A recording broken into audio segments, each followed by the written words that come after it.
Fala viajantes, bem-vindos ao Estradas que me levam. Onde a estrada se transforma em cenário para uma profunda reflexão sobre cultura, história e natureza. Este canal é um convite a ver a estrada de uma forma que você nunca imaginou. Neste segmento, o trajeto nos conduz pela BR-101, começando nas proximidades de Biguaçu e avançando em direção a Tijucas, ambas cidades do estado de Santa Catarina, por 36 quilômetros. Nesta meditação do motorista, buscaremos com os olhos de um antropólogo amador as sutis nuances que constroem a identidade desta região. O que a história, a geologia e a cultura escondem na beira desta rodovia? A fronteira física se cruzará em segundos, mas a mudança mental que ela provoca é profunda. Acompanhe-nos para descobrir os segredos da paisagem e da história que os mapas não revelam. Comente, curta e inscreva-se para continuarmos esta viagem de reflexão. São 2 horas da tarde de uma sexta-feira, 20 de dezembro, e o sol, agora iniciando sua lenta jornada descendente pelo céu, ainda projeta uma luz e um calor de uma intensidade avassaladora sobre o litoral de Santa Catarina. A abóbada celeste é um manto de um azul profundo e sem mácula, uma tela imensa que reflete nas águas da Bahia Norte e no asfalto da BR-101, criando uma paisagem de brilhos ofuscantes e de cores saturadas. O carro, tendo deixado para trás as imediações do trevo de acesso de Biguaçu, o berço histórico da colonização açoriana, continua sua progressão para o norte, entrando em um trecho da viagem que representa a despedida definitiva da grande Florianópolis e a imersão em uma nova região, o Vale do Rio Tijucas. Esta etapa é uma transição sutil, uma passagem de uma área metropolitana densa e conurbada para uma paisagem onde a natureza, a agricultura e as cidades de porte menor retomam o protagonismo. O tráfego, embora ainda pesado com a cauda do grande êxodo de verão, começa a apresentar sinais de dispersão, permitindo que a viagem recupere um ritmo mais fluido, transformando a experiência de dirigir de uma batalha contra o congestionamento em um exercício de contemplação da paisagem que se descortina. Deixar Biguaçu para trás é como cruzar uma fronteira invisível. A cidade, com sua rica herança açoriana e sua paisagem dominada pela Bahia Norte, é o último bastião da identidade manezinha antes que a estrada se aprofunde no continente. Ao prosseguir pela BR-101, a sensação é a de que a própria geografia respira. A planície costeira, que estava comprimida entre os morros e a expansão urbana, agora se alarga, oferecendo uma sensação de espaço e de liberdade que havia se perdido em meio ao caos metropolitano de São José e Florianópolis.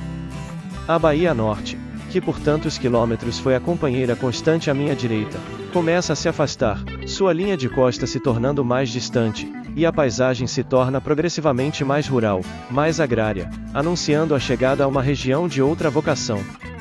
A paisagem neste trecho é um testemunho da resiliência da natureza e da persistência da cultura agrícola. Os grandes conglomerados comerciais e os paredões de galpões industriais que dominavam a beira da estrada dão lugar a cenários mais bucólicos.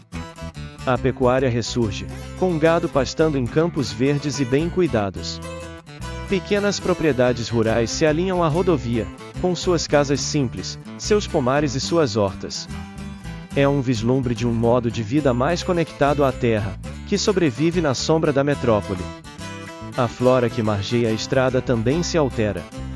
Os fragmentos de Mata Atlântica nos morros à esquerda parecem mais contínuos e preservados, e a vegetação da planície, com seus capões de mato e suas áreas de banhado, reassume o controle da paisagem. Um dos marcos mais importantes e belos deste trecho da viagem é a aproximação e a travessia do pedágio de Porto Belo. Embora o nome seja uma referência à cidade vizinha, sua localização serve como um portal para a região conhecida como Costa Esmeralda.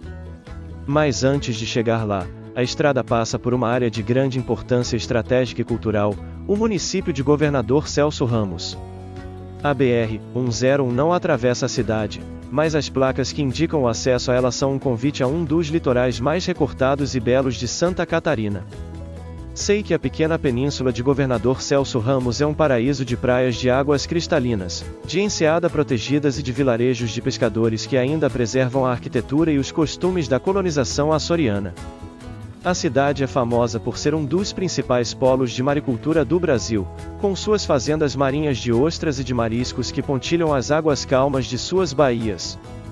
A visão da entrada para este paraíso, mesmo que eu não possa desviar meu caminho, adiciona uma camada de desejo e de imaginação à jornada. Imagino as águas cor de esmeralda, os barcos de pesca coloridos e o sabor das ostras frescas, uma experiência que a estrada apenas sugere, mas não entrega. Continuando para o norte, a paisagem se abre para o vale do rio Tijucas, e a aproximação do meu destino se torna iminente. A cidade de Tijucas se anuncia à distância por uma mudança na paisagem agrícola. Os campos de pastagem dão lugar a extensas plantações de arroz, que se espalham pela várzea fértil do rio, uma geometria verde e aquática que se estende até onde a vista alcança. A risicultura é uma das bases da economia local, e a presença dos campos irrigados é a prova da riqueza hídrica e da vocação agrícola desta terra. O nome da cidade, Tijucas, vem do tupi-guarani e significa água de lama ou alamaçal, uma referência direta ao solo lodoso e rico em matéria orgânica das margens do rio, o tipo de solo ideal para o cultivo do arroz. O rio Tijucas é a alma da cidade do vale. Ele nasce nas encostas da Serra Geral, atravessa uma região de vales profundos e de cachoeiras, e deságua no mar, formando um estuário de grande importância ecológica.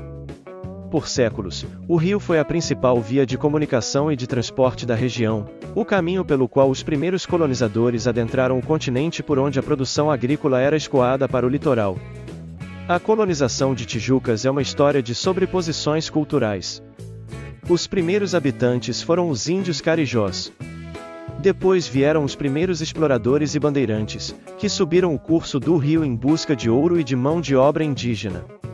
Mas a ocupação efetiva se deu com os imigrantes açorianos, que fundaram o primeiro núcleo urbano, e, mais tarde, com a chegada de imigrantes italianos, alemães e poloneses, que se estabeleceram nas colônias do interior do vale, trazendo consigo suas técnicas agrícolas e suas tradições.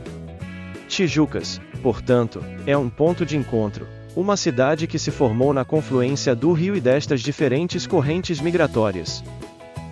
A cidade ostenta o título de capital do vale, uma afirmação de sua importância histórica e de sua centralidade geográfica como principal cidade do vale do rio Tijucas. Da BR-101, a visão que se tem de Tijucas é a de uma cidade próspera e organizada, que se espalha pela planície fluvial. Veja os bairros residenciais, os galpões de empresas de logística e de transporte que se aproveitam da proximidade com a rodovia, e o contorno da igreja matriz no centro da cidade. Uma das características mais marcantes da paisagem econômica visível da estrada é a presença de grandes olarias e indústrias de cerâmica. Assim como na região de Criciúma, a abundância de argila de boa qualidade nas margens do rio fez de Tijucas um importante polo de produção de tijolos, de telhas e de outros artefatos de cerâmica, uma indústria que literalmente constrói o desenvolvimento da região. Outra vocação econômica que se destaca na beira da estrada é a indústria de calçados. As placas que anunciam grandes outlets e lojas de fábrica de calçados são um convite ao consumo e um testemunho de uma indústria que gera milhares de empregos na região. Tijucas faz parte de um importante cluster calçadista de Santa Catarina, e a BR-101 é a sua principal vitrine. As paradas de beira de estrada aqui refletem esta dupla vocação, a industrial e a turística. Há os restaurantes simples que atendem os trabalhadores das fábricas e os caminhoneiros, mas também há lojas e cafés mais sofisticados, que visam atrair o turista que se desloca entre Florianópolis e os balneários do norte do estado, como o Balneário Camboriú e Bombinhas. Chego ao trevo de acesso de Tijucas. O objetivo da minha viagem foi alcançado. O sol da tarde, agora um pouco mais suave, tinge a paisagem com tons dourados. A estrutura viária é a de uma cidade de porte médio, bem sinalizada e funcional. A visão da cidade, aninhada no Vale Fértil, com o rio correndo ao seu lado e os morros verdes ao fundo, é de uma beleza tranquila e produtiva. A jornada desta tarde foi uma transição serena e reveladora.